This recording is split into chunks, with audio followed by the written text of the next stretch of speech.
The humid air of rural Georgia clung to Ethan's skin like a second layer, thick and suffocating. It was a stark contrast to the crisp, dry winds of his home in Boston. He gripped the steering wheel of his beat-up sedan, the gravel road rattling the old car as he drove deeper into the isolation of the Hawthorne Plantation. His GPS signal had long since vanished, replaced by a simple line on a static map, guiding him toward a place that felt more like a forgotten tomb than a historical landmark. Ethan, a history student specializing in antebellum American society, had been over the moon when he secured this research assistant position, a 3-month paid internship at one of the South's most well-preserved plantations. The job description was simple: catalog and digitize the family's extensive archives, including journals, ledgers, and correspondence. It was a goldmine of primary sources, a chance to get an unvarnished look into the lives of both the slaveholders and the enslaved. His advisor had called it a once-in-a-lifetime opportunity. Now, as the towering iron gates of the estate loomed in the distance, a sense of unease gnawed at him. The gates creaked open on their own, a loud, metallic shriek that echoed through the dense canopy of Spanish moss-draped oak trees. As he drove through, the world seemed to shift. The vibrant green of the modern world faded into the muted, timeless palette of the Old South. The main house, a grand, white-columned structure, stood proudly at the end of a long driveway, its beauty undeniable, its history palpable. It was a monument to a past built on immense human suffering. A man was waiting on the porch, his posture as rigid as the columns behind him. This was Macabre Hawthorne, the current patriarch. He was a man of about 70 with a sharp, angular face and eyes that held a cold, unwavering intensity. His suit was immaculately tailored, a stark contrast to the plantation's weathered appearance. He greeted Ethan with a polite but distant handshake. "Mr. Thorne, I trust your journey was uneventful," Alistair said, his voice a low, cultured drawl. "Yes, sir. Thank you for the opportunity," Ethan replied, trying to project a confidence he didn't feel. Alistair simply nodded, his gaze sweeping over Ethan, sizing him up. "The archives are in the West Wing. We'll start tomorrow. For now, you'll be staying in the guest house. It's a short walk from here." He pointed toward a smaller building nestled among the trees. "Meals will be served in the main house, but otherwise we value our privacy. Please respect it." The message was clear: stay in your lane and stay out of our business. Ethan nodded, accepting the unspoken rules. He unloaded his bags, feeling a profound sense of isolation.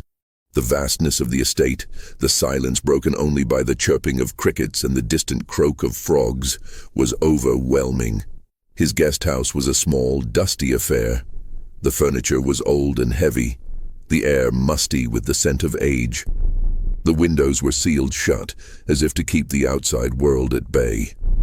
He unpacked a few books, his laptop and his camera, trying to make the space his own, to push back the unsettling feeling that was creeping in. He couldn't shake the image of Alistair's eyes. They weren't just cold, they were watchful. That night, dinner was a quiet, formal affair. Alistair sat at the head of a long mahogany table, his wife Eleanor at his side. Eleanor was a frail woman, her hands trembling as she held her silverware. She spoke little, her eyes darting nervously around the room as if expecting something to appear. The only other person was a young woman named Clara, who Alistair introduced as his daughter. She was beautiful in an ethereal, almost fragile way, but her expression was one of profound sadness. She barely looked at Ethan, her gaze fixed on her plate. The silence was punctuated by the clinking of forks and the hum of an ancient clock. The air was thick with unsaid things. Ethan tried to make conversation, asking about the plantation's history, the current operations. Alistair's answers were curt and dismissive, steering the conversation away from anything substantive. "The past is in the past, Mr. Thorne. We focus on the present here," Alistair said, his tone a clear finality. Ethan took the hint. He finished his meal in silence, the weight of the Hawthorne family's unspoken secrets pressing down on him. After dinner, he retreated to his guest house.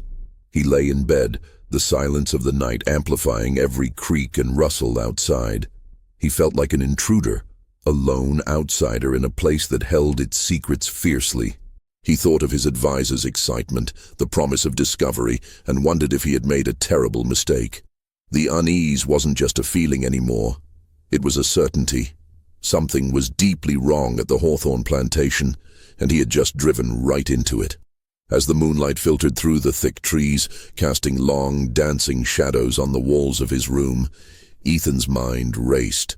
He was here to uncover history, but he had a terrifying premonition he was about to uncover something much darker, something that had been meticulously buried, and the Hawthornes were watching to ensure it stayed that way. If you enjoyed the beginning of this story, please like this video and subscribe to the channel to make sure you don't miss the next chapters of this chilling tale. The next morning, the heat was a physical force, a thick, palpable weight pressing down on the plantation. It was the kind of summer humidity that made every breath an effort, every movement a chore. Ethan arrived at the main house precisely at 9, as Alistair had instructed, his polo shirt already clinging to his skin. He was led to the west wing, a part of the house that felt even colder and more unwelcoming than the rest. The air seemed to drop a full 10 degrees the moment he stepped across the threshold, a stark and eerie contrast to the oppressive heat outside. The room was a library, but not one of cozy comfort. It was a mausoleum of records, its walls lined with shelves of leather-bound books and stacks of meticulously preserved documents that looked as though they hadn't been touched in decades. The air was thick with the scent of old paper and dust, and a single unblinking surveillance camera was mounted high in the corner, its lens a black eye watching over him. Alistair pointed to a large oak desk and a collection of boxes. "This is a starting point. We have a series of ledgers from the 1840s to the 1860s. I want you to start by cross-referencing them. We're trying to trace agricultural yields and financial records." His instructions were precise but vague, a thin veneer of academic interest over a hidden purpose. He didn't mention the most interesting documents, the personal journals and correspondence. "I will be back to check on your progress. Do not leave this room without my permission. My wife and daughter are not to be disturbed." The unspoken rules of the Hawthorne house were simple. Stay in your place, do your work, and do not ask questions. With that, Alistair left, the heavy door clicking shut behind him with a resonant thud that felt like a final seal on his prison. Ethan was alone, under the silent gaze of the camera. He started with the ledgers as instructed, a boring and monotonous task of recording numbers and dates. But as he worked, he began to notice anomalies. The records of cotton bales and sugar shipments were detailed and consistent, but the human records were strange. The slave rosters were incomplete, with names disappearing and reappearing under different aliases. He saw entries that were listed simply as stock, followed by a series of numbers and letters he couldn't decipher. Then, he found a second ledger, hidden beneath a stack of old magazines from the 1960s.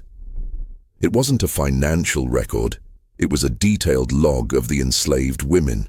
The entries were coded, but Ethan, a trained historian, recognized the patterns. Names were followed by cryptic symbols and dates. Some entries were followed by a name, not of an enslaved man, but of a Hawthorne family member. Jane, 1847. Selected. Hawthorne, child, A.A. Hawthorne. Another entry, Lydia, 1850. Promising stock. Hawthorne, child, B.T. Hawthorne. The language was cold, dehumanizing, a chilling testament to a barbaric practice. It spoke of selective breeding, of eugenics carried out with the same cold detachment as one might manage a herd of cattle. Ethan's hands trembled as he turned the pages. He had read about this practice in textbooks, but seeing it documented in such cold, clinical detail was horrifying. The thought that the Hawthorne family, the civilized masters of this beautiful estate, were systematically using the enslaved women for eugenics, for their own pure bloodline, was sickening. It was a secret history, carefully concealed, a dark truth buried beneath the beautiful facade of the plantation. He heard a faint rustle at the door. He quickly closed the hidden ledger and put it back in its place. The door opened, and Clara, Alistair's daughter stood there, a tray with a glass of iced tea and a plate of biscuits in her hands. Her eyes were wide, and she looked terrified, a trapped animal in her own home. I brought you something," she whispered, her voice barely audible. "My father he's not here. He went to town." Ethan took the tray, his mind still reeling from what he had just read.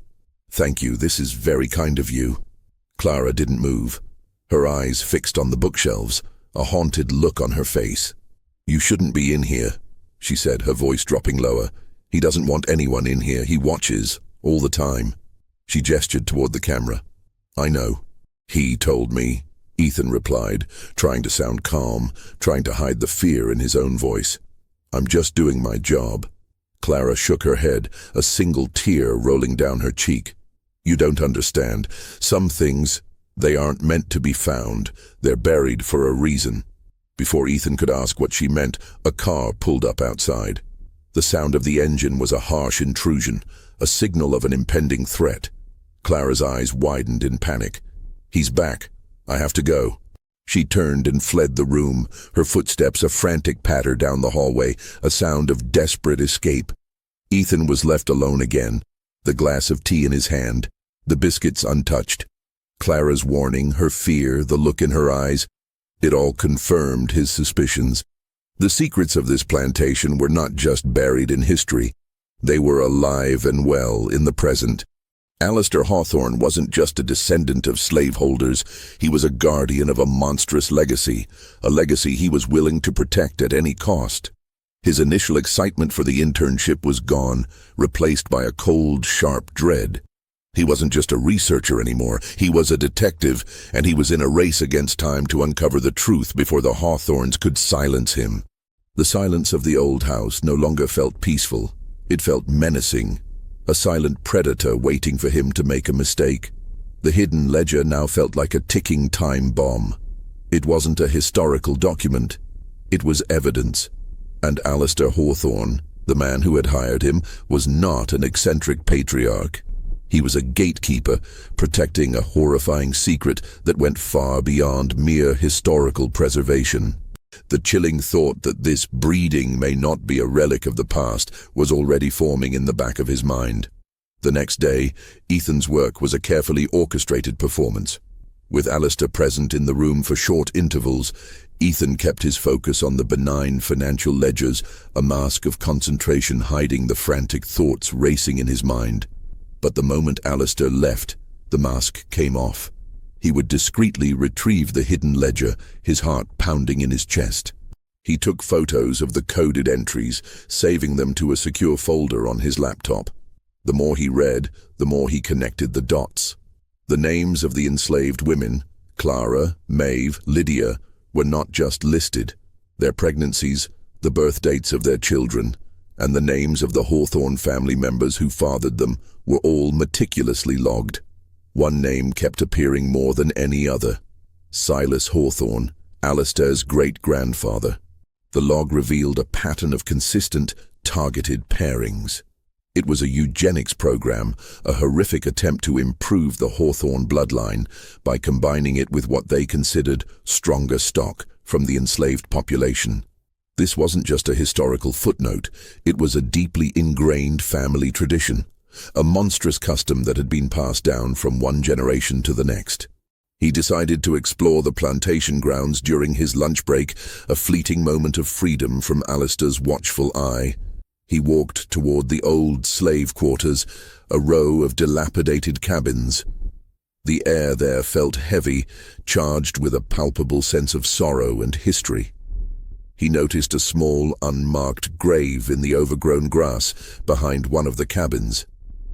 The stone was unreadable, but a small, delicate silver locket lay on the ground beside it, as if it had been dropped recently.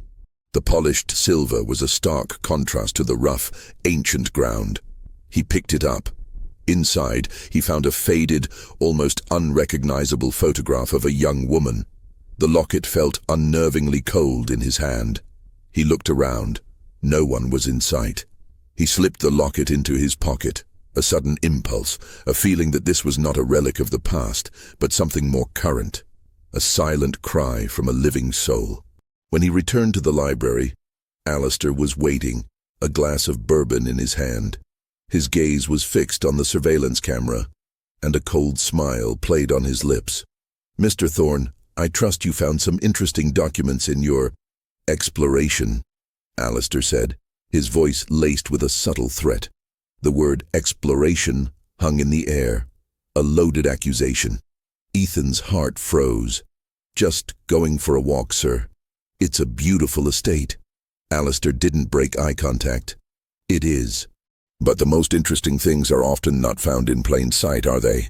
They are unearthed." He took a slow sip of his drink. "I want to be clear, Mr. Thorne. Your work is confined to the West Wing. Do not stray. We have protocols." The words hung in the air, a silent warning.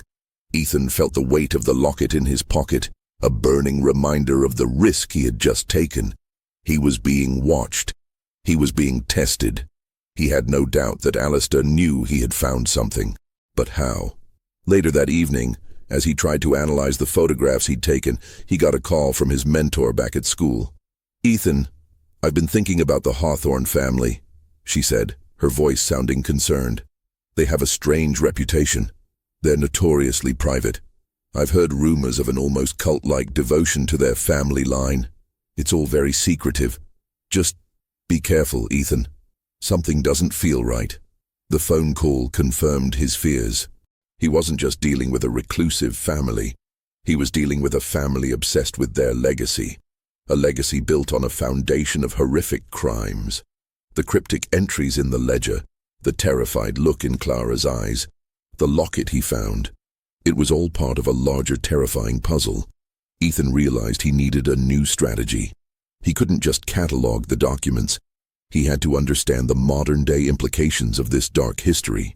The locket was a link, a thread connecting the past to the present. He had to find out who it belonged to and why it was left at a slave burial site. The history was no longer a subject of academic interest. It was a present-day threat.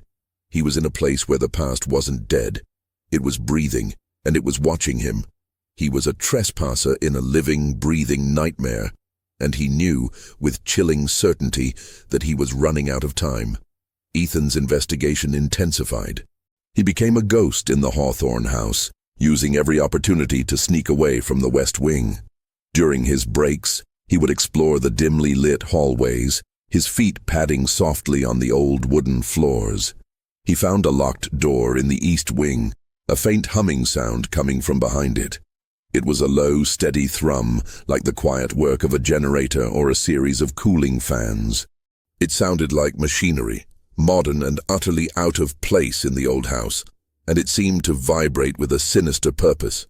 His relationship with Clara became a fragile alliance, built on stolen moments and silent communications. She was a silent partner, a prisoner in her own home, constantly monitored and controlled.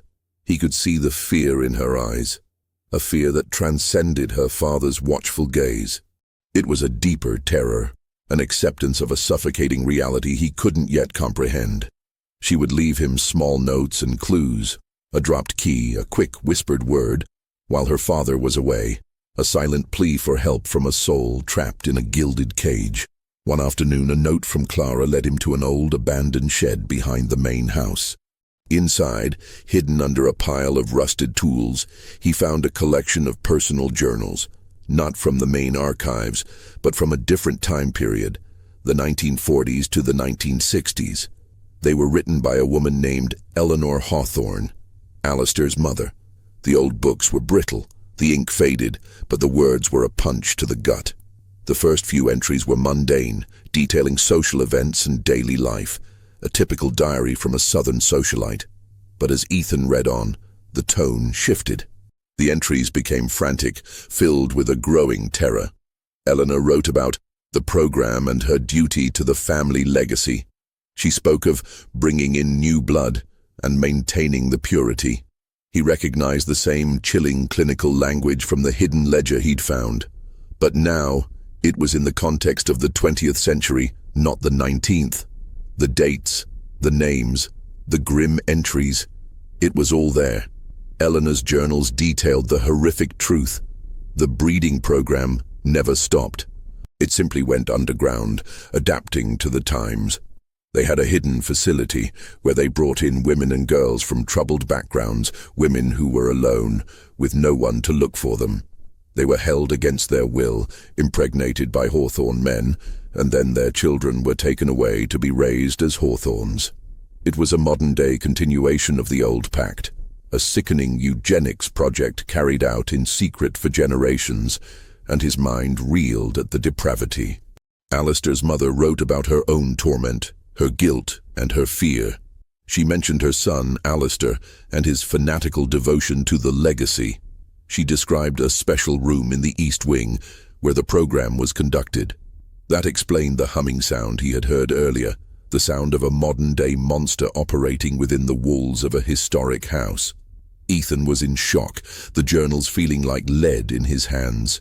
This wasn't history. This was a present-day crime. He had stumbled upon a human trafficking and forced breeding operation. The locket he found wasn't just a historical relic. He opened it, looking at the faded picture of the young woman. He then pulled out the old photo he'd taken of the hidden ledger. The woman in the locket, with her striking angular features, looked eerily similar to a photograph of a woman named Maeve in the 1850s ledger, one of the enslaved women selected for the breeding program. He had been so focused on the historical documents that he hadn't fully recognized the horrifying genetic continuity. He realized the woman in the locket was a descendant of the enslaved women, and the locket was a symbol of her family's stolen history. It was a plea, a silent cry from the present, not the past. He had to find out who she was, and what happened to her. Just as he was about to get up, he heard the creak of the shed door. Alistair stood there, a cold, unwavering fury in his eyes. He didn't need to see the journals in Ethan's hands to know what he had found. The camera, the silent surveillance, it had all been a game. The moment Ethan had expressed interest in the plantation, the moment he had set foot on the property, he had become a pawn in Alistair's game, a carefully watched subject of a twisted experiment. "You're not a very good listener, Mr. Thorne," Alistair said, his voice a low growl, the southern drawl now a venomous hiss. "I warned you not to stray. But you're not here for history, are you? You're here for my family's secrets." He moved closer, the darkness in the shed swallowing him. "And secrets, Mr. Thorne, are a very dangerous thing to take from a Hawthorne. They tend to disappear." Ethan knew his time had run out. He was no longer a researcher. He was a witness, a target. Alistair didn't attack. Instead, he simply stared, a cold, calculating look in his eyes that was far more unnerving than a physical threat. "You think you've found something, don't you, Mr. Thorne? Something sinister." He laughed, a dry, humorless sound that echoed in the small space. "You're a student of history. You should know that stories are often more complex than they seem. They have layers, Mr. Thorne, layers you can't possibly comprehend." He moved to the corner of the shed and pulled a string, revealing a bare light bulb. The harsh light illuminated his face, a mask of unreadable intent. The journals, the ledgers, they are all part of a narrative, a story of a family's devotion to its legacy. My great-grandfather, Silas, was a visionary. He believed in strengthening the family line, in preserving what was unique about us. He saw the future, and he built a program to secure it. Ethan held the journals, his hands shaking, his mind screaming in protest. It wasn't a vision, it was a crime. You were breeding people like livestock. We were giving them a home, Alistair shot back, his voice rising in intensity, a preacher's fervor in his words. We were giving them a purpose. The women we brought in, they were all from difficult circumstances. We gave them a life, care, security, and in return, they gave us the future of our family. It was a pact, a mutual understanding, a beautiful cycle of life. You can't see the beauty in it, can you? You're too simple, too common. His words were a masterclass in psychological manipulation, a twisted logic that sought to justify the monstrous. But Ethan saw through it. He saw the cold brutality in Alistair's eyes, the fanaticism that had been passed down through generations. He wasn't talking to a man. He was talking to a monster. A man who truly believed what he was doing was a service, a great and noble purpose. "And the children?" Ethan asked, his voice low, his throat tight. "What happened to them?" Alistair's face softened, a disturbing parody of a loving father. "They became Hawthornes. They were raised with privilege, with education. My wife, Eleanor, you see her? She's part of the program's legacy. So is Clara. We were all chosen, selected. We are the purest of the line. We are the pinnacle of what my great-grandfather started." The words hit Ethan like a physical blow. He looked at the journals in his hands, at the horrifying words of Eleanor's mother, and then thought of Alistair's wife, Eleanor, her trembling hands, her haunted eyes. She was a product of the program, a victim who had become an accomplice. And Clara, a prisoner, an object of her father's legacy. It was a family of ghosts, trapped in a cycle of abuse and delusion. Alistair's phone rang, the jarring sound a relief in the suffocating tension. He glanced at the screen, and his expression hardened, a mask of cold professionalism replacing the fanaticism. "I'm sorry, Mr. Thorne, but our little chat must come to an end. It seems a guest is arriving early. My cousin from Savannah, a rather influential person. I must be with him." He gestured toward the journals in Ethan's hands. "Leave those where you found them, and let this be a lesson. Your work here is over. Pack your things. You will leave in the morning. I'll arrange a transfer of funds to your university. Consider it a bonus for your discretion." Alistair turned and walked away, the shed door swinging shut behind him with a final, echoing thud. Ethan was left alone, the bare light bulbs swinging above him, casting long, dancing shadows on the walls. The journals felt like lead in his hands, the weight of their secrets an unbearable burden. He knew Alistair wasn't being generous. He was giving him a chance to leave, to walk away and pretend he never saw a thing. But Ethan couldn't. He had seen too much. The locket, the journals, Clara's silent pleas, Eleanor's terror. This wasn't just a historical crime. It was a present-day horror, and he was the only one who could stop it. He heard a car engine approaching, a low, powerful hum that vibrated through the ground. He quickly hid the journals under the rusted tools and then, with a newfound resolve, he slipped the locket back into his pocket. He had to get to Clara. He had to warn her. He had to find out who the cousin from Savannah was. And he had to find a way to get out of the Hawthorne Plantation and expose the truth, to bring a horrifying legacy to an end. But he knew, with chilling certainty, that leaving would not be an easy task. The Hawthornes were not going to let him go so easily. The game was no longer about history. It was about survival. Ethan spent the rest of the day in a state of high alert. He packed his bags in the guest house, making a show of preparing to leave. He wanted Alistair to believe he was complying, that he was scared and would run. But he was also planning, every detail a part of his escape. He needed to find a way to contact the outside world, to send the evidence he had collected. His cell phone had no signal, and he knew the Hawthornes would be monitoring any landline calls. He was completely isolated.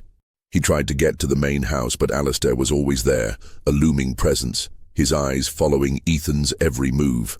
The cousin from Savannah, a man named Marcus Thorne, was an imposing figure, a polished lawyer with an air of cold authority. Marcus and Alistair were engrossed in a deep, hushed conversation in the library, their faces grim. Ethan felt a cold dread as he saw a sealed manila envelope on the desk between them. It was a legal document, a contract, and the word dissolution was scrawled on the front.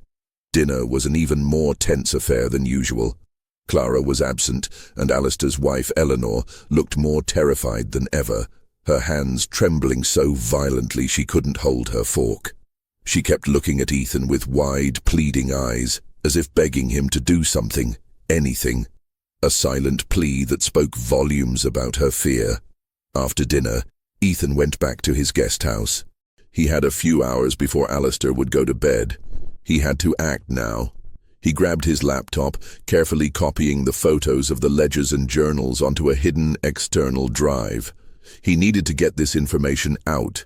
He had to bypass the plantation's network. He remembered a small local cafe he'd passed on the way here, about a 20-minute drive down the main road. The plantation gates were locked at night, a fortress of iron and steel, but there had to be another way out. He explored the grounds under the cover of darkness, a small flashlight his only guide. He found a break in the fence near the old slave quarters, an opening barely large enough for a person to squeeze through. It was a path less traveled, a way out that was not monitored, a forgotten escape route. He returned to the guest house, grabbed the external drive, and a small backpack. He had to be quick. He wrote a note and slipped it under the door of the main house, a simple message for Clara. "I'm leaving. Be careful. I'm coming back for you." It was a promise, a beacon of hope in the darkness, a pledge to a girl who was a prisoner in her own home. He made his way back to the fence, the sound of crickets and frogs a symphony of dread, every rustle of the leaves a potential threat. He crawled through the opening, his clothes snagging on the thorny bushes, a small tear in his jacket a mark of his escape. He was out. He started walking down the road, the moonlight his only guide, the cold air a chilling embrace. He was halfway to the main road when he heard a car engine start up in the distance. The sound was unmistakable. Alistair knew he had left. He was coming for him. He broke into a run, the gravel digging into the soles of his shoes, his lungs burning. He had to make it to the cafe. He had to send the evidence. He had to expose them. He ran, not as a historian anymore, but as a man running for his life, with the weight of a horrific secret on his shoulders. The cold, logical reality of his situation was a terrifying certainty. He wasn't just running from a historical legacy. He was running from a present-day human trafficking operation. And the Hawthorne family would not let him get away. He was a witness to a crime, and in their world, witnesses didn't exist for long. The chase was a nightmarish blur. Ethan ran, his lungs burning, the headlights of Alistair's SUV growing closer in his rearview mirror, a pair of malevolent eyes in the darkness. The road was a long, dark ribbon, and the vast open fields on either side offered no place to hide. He saw the sign for the cafe up ahead, a small blinking neon sign that promised a sanctuary he wasn't sure he could reach. He pushed himself harder, every muscle screaming in protest, the sting of gravel beneath his worn shoes a searing, constant pain. The air tasted like iron and fear. He burst into the cafe, the jingle of the bell on the door a frantic, desperate alarm. The two people inside, an old woman with kind, weary eyes behind the counter and a local man in a flannel shirt sipping coffee, stared at him in confusion. He was a wild-eyed, panting mess, a sight they weren't accustomed to. He didn't stop to explain, his mind fixed on a single objective. He ran to the back, to a small computer terminal, the flicker of the screen a beacon of hope. He fumbled with the external drive, his hand shaking so violently he almost dropped it. His heart hammered against his ribs, a frantic drumbeat of pure adrenaline. As he plugged the drive in, he heard the screech of tires outside, the sound of a vehicle braking hard. The cafe door burst open and Alistair stood there, his face a mask of cold, unwavering fury. He was no longer the polite, distant patriarch of the plantation. He was a predator, cornered and dangerous. In his hand, he held a small silver pistol, its polished barrel glinting in the dim light. The local man stood up, his coffee mug clattering onto the counter, but Alistair's voice was a low, chilling command that stopped him dead in his tracks. "This is a private matter. Stay out of it." The cafe owner, a frail woman named Delia, her hands trembling, whispered, "Alistair, what are you doing?" "Saving my family, Delia, a legacy you helped build." Alistair shot back, the words laced with a chilling accusation. He turned his attention to Ethan, the gun unwavering. "You're a fool, Thorne. You think you can steal my family's legacy, my mother's life work, my grandfather's vision? It's not a legacy, it's a crime." Ethan shouted, his voice echoing in the small space, a defiant roar against the darkness. He fumbled with the mouse, his eyes darting from the screen to Alistair's cold, dead eyes. "You're a monster, Alistair. You and your family, you're trafficking and breeding women." Alistair's face twisted in a sneer of pure contempt. "We are preserving what is great about our family. We are not like you, Thorne. We are not common.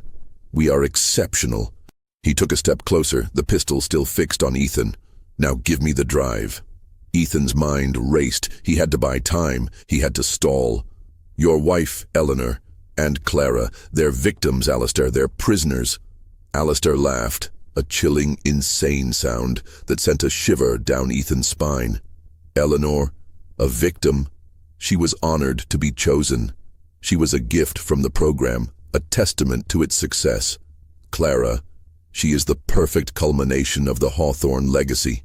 She is the future. I would rather see her dead than let her fall into the hands of the likes of you. Suddenly, the front door opened again. It wasn't the police. It was Clara, her face pale, her eyes wide with terror, a small bag clutched in her hand. "Papa, stop.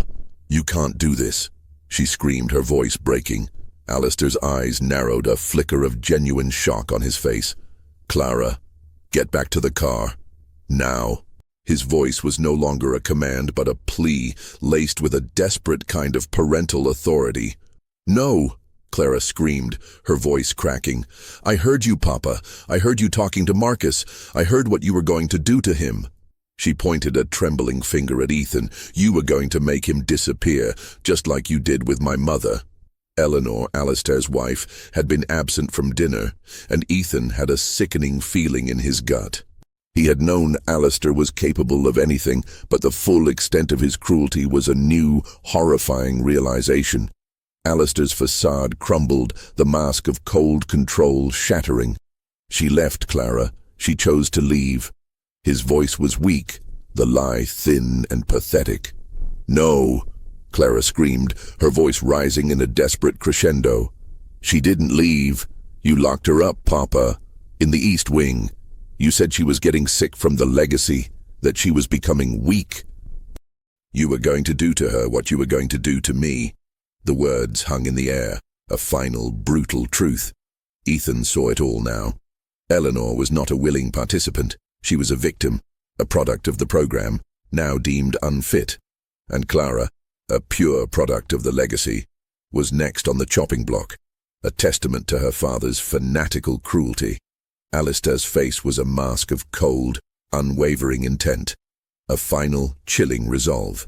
"Clara, you are coming home with me. We will handle this. We will get past this." He took a step toward her, his gun now pointed not at Ethan, but at the ground, a silent threat. "No, Papa!" Clara shrieked, and in a flash she threw the contents of her bag onto the floor. It was a series of journals, old and yellowed, just like the ones Ethan had found in the shed. They fluttered across the floor, their secrets laid bare for all to see. "I'm not a product. I'm a person. And this is my story. The story of my mother. The story of her mother. Of all the women you stole." Alistair's eyes widened in horror. The carefully constructed lie, the legacy he had spent his life protecting, was now exposed, laid bare for a cafe full of strangers to see. "Clara, you're ruining everything," he screamed, his voice no longer calm and collected, but a desperate, panicked yell. Just then, the wail of a police siren cut through the night, growing louder and louder. A police cruiser pulled into the cafe parking lot, its lights flashing, painting the scene in a surreal red and blue wash. Ethan didn't hesitate. He hit send on the computer, and the files were gone. A digital footprint now out in the world, a permanent record of the Hawthorne family's crimes. He had done it. Alistair saw the police, and the terror on his face was replaced by a cold, resigned look. He turned the pistol on himself, and without a word, pulled the trigger. The sound of the gunshot was a brutal finality, an end to a legacy of horror, a final desperate act of a broken man. Alistair Hawthorne, the keeper of a monstrous secret, was gone. Ethan, Clara, and the terrified cafe owner were left in the silence, the horrifying truth now fully exposed. The reign of the Hawthorne family and their dark legacy was over. The silence was finally broken by the sound of sirens, a symbol of justice finally arriving. If you've been on the edge of your seat with this story, please show your support by hitting that subscribe button and turning on notifications. The thrilling final chapters are coming, and you won't want to miss a single moment of the conclusion. The aftermath was a storm of police interviews, questions from federal agents, and the jarring reality of the outside world. The documents Ethan had sent, combined with the journals Clara had bravely brought, were undeniable proof of the Hawthornes' horrific crimes. The authorities, led by a seasoned FBI agent named Agent Carter, a man with a tired face and sharp eyes, took control of the investigation. He listened to their testimonies with a chillingly calm demeanor, taking notes, asking precise questions, his composure a stark contrast to the chaos of the night. Ethan and Clara were brought to a safe house, a quiet suburban home miles away from the plantation. The isolation was a relief, but the memories of the past few days were a heavy weight. Ethan was a hero to the authorities, but he felt nothing but a profound exhaustion, a deep-seated weariness that went beyond physical fatigue. He had come to the plantation seeking historical knowledge, but he had found a modern-day nightmare, a living legacy of pain and suffering. Clara, now free, was a fragile figure, a ghost in her own life. She spoke little, her eyes vacant, a profound trauma etched on her face. Agent Carter explained that they were trying to find her mother, Eleanor, and that they had a search warrant for the east wing of the Hawthorne house. The police were already on site, a team of forensic specialists scouring the plantation for any evidence of the program. The logs indicate that her mother, your wife, Agent Carter said, his voice flat, was a product of the program, and that she had become unstable. It says here in the journal, Eleanor is a failure. The legacy is too strong for her weak mind. Ethan and Clara looked at each other, a silent understanding passing between them. They both knew what that meant. Alistair hadn't been an eccentric recluse. He had been a ruthless fanatic, a man who saw his own wife and daughter as nothing more than products, as subjects in a eugenics experiment. His cold, calculating mind had deemed his own wife a failure, a stain on his perfect legacy. The next day, Agent Carter returned, his face grim. "We found her," he said, "in the East Wing. She was locked in a soundproof room, heavily sedated. We're calling a special team to help with the extraction. She's alive, but she's not well." We found more journals, more ledgers, and a massive database of the women who were taken. They were all alone, with no one to look for them. We have a lot of work to do. The news was a small victory, a tiny light in the overwhelming darkness. Eleanor was alive. Clara had her mother back, even if she was a shadow of her former self. The thought of Eleanor, a woman who had been a victim her entire life, now free, was a powerful one. It was a reason to keep fighting, a reason to keep talking, a reason to keep telling the truth.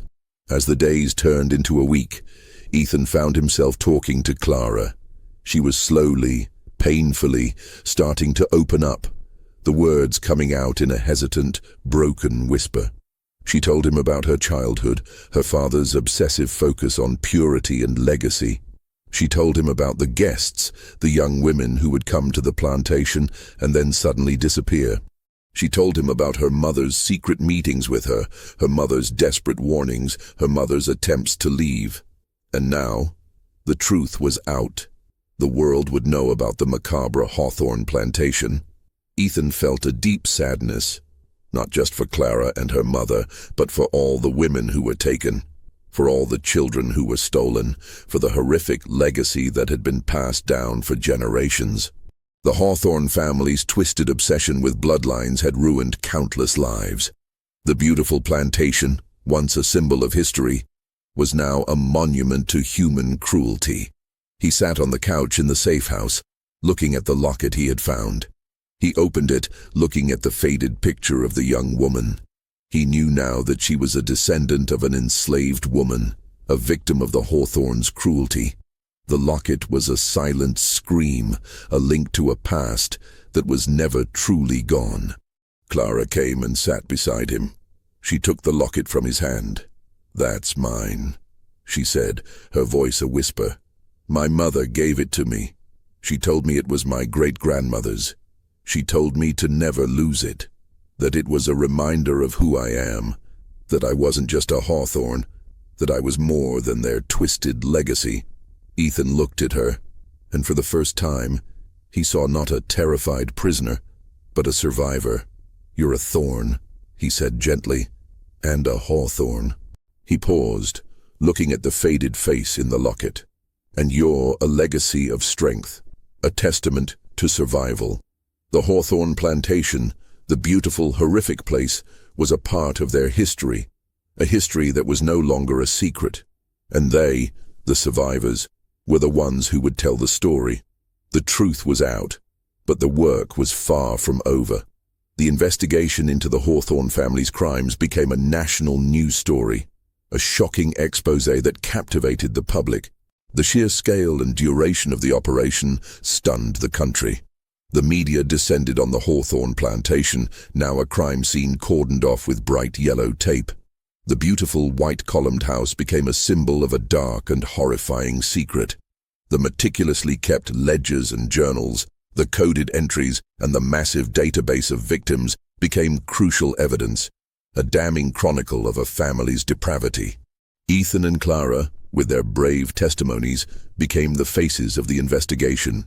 Ethan, the college student who went looking for history and found a living nightmare, and Clara, the brave daughter who exposed her own family's monstrous legacy. They were no longer just survivors, they were catalysts for justice, their story a powerful reminder that the past is never truly gone. They spent hours with Agent Carter and a team of social workers, meticulously piecing together the timeline, identifying victims, and trying to find the children who had been taken from their mothers. The full horror of the operation was revealed. Over generations, the Hawthorne family had kidnapped and bred dozens of women, their children taken and raised within the family, their true identities erased. It was a eugenics program that had run for over 150 years, a horrifyingly successful operation that had only now been brought to light. The current-day Hawthornes, those who were part of Alistair's inner circle, were all products of the program, brainwashed from a young age into believing they were part of a pure and superior bloodline. The revelation that they were not pure-blooded Hawthornes, but rather descendants of a brutal eugenics program, was a devastating blow to their fanaticism, a truth so shocking it shattered their very identity. Clara, in particular, struggled with her new reality. Her entire life, her identity, had been built on a lie. The people she had been taught to despise, the ancestors of the enslaved women, were her own. The woman in the locket, her great-grandmother, was a slave named Maeve, who had been a victim of the very same program. Clara's mother, Eleanor, was a direct descendant of Maeve, and Alistair had used her as a way to reclaim the best traits of Maeve's line. A horrifying cycle of abuse and trauma. Ethan, with the support of his mentor, Dr. Evans, helped Clara navigate this new, terrifying reality. They spent hours together, going through the historical documents, helping Clara understand her family's history, not as a legacy of greatness, but as a story of survival and resilience. They uncovered the stories of the enslaved women and their descendants, their struggles, their resistance, their stolen lives. The Hawthorne Plantation was seized by the government, a legal battle that was won with the help of the journals and ledgers. The house, the land, the archives, everything was taken as part of a lawsuit brought by the families of the victims. The plan was to turn the plantation into a museum, not of the antebellum South, but of a family's horrific crimes and the human capacity for survival. The museum would serve as a permanent memorial, a reminder of the darkness that can lurk beneath a veneer of history and privilege. Clara decided to take a semester off from college to work on the project, using her insider knowledge to help the authorities and the families of the victims. She was determined to ensure that the women and children who had been wronged were not just a footnote in history, but were remembered as people with names, lives, and stories. Ethan, meanwhile, returned to Boston, but he was a changed man. His academic curiosity had been replaced by a deep sense of purpose. He was no longer just a history student. He was a witness to a modern crime, a man who had helped bring a monster to justice.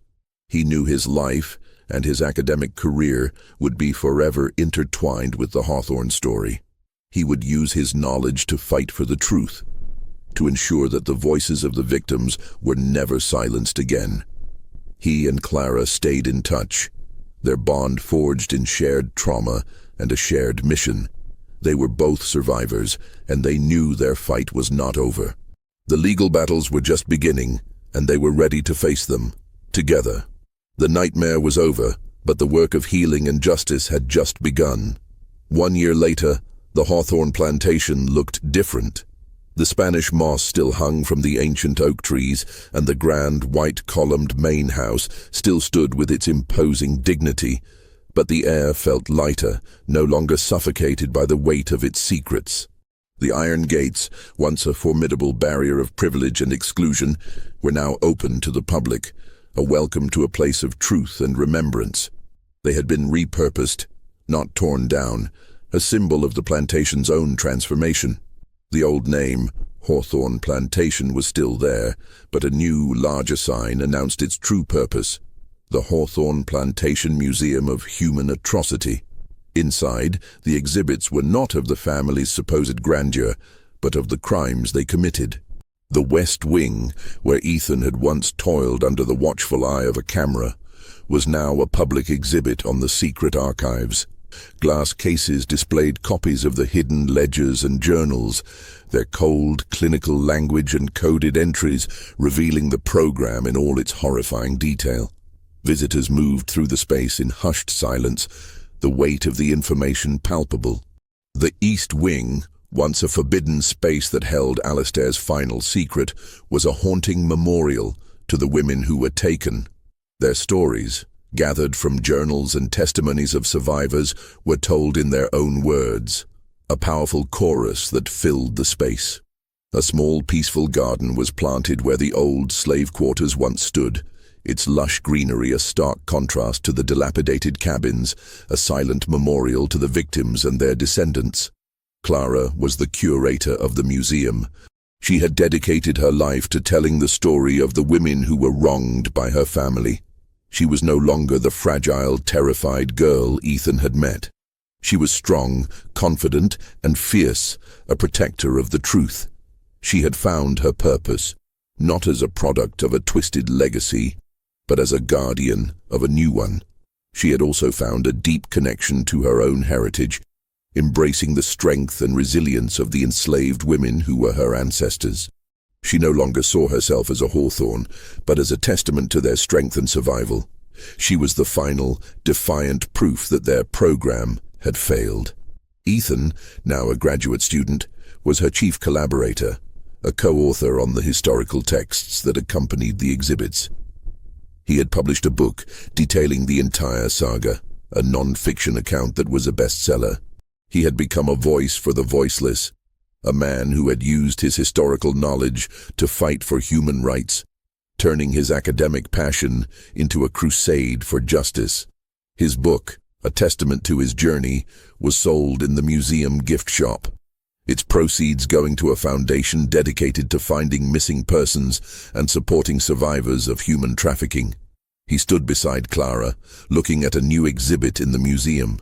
It was a section dedicated to Eleanor Hawthorne, Clara's mother.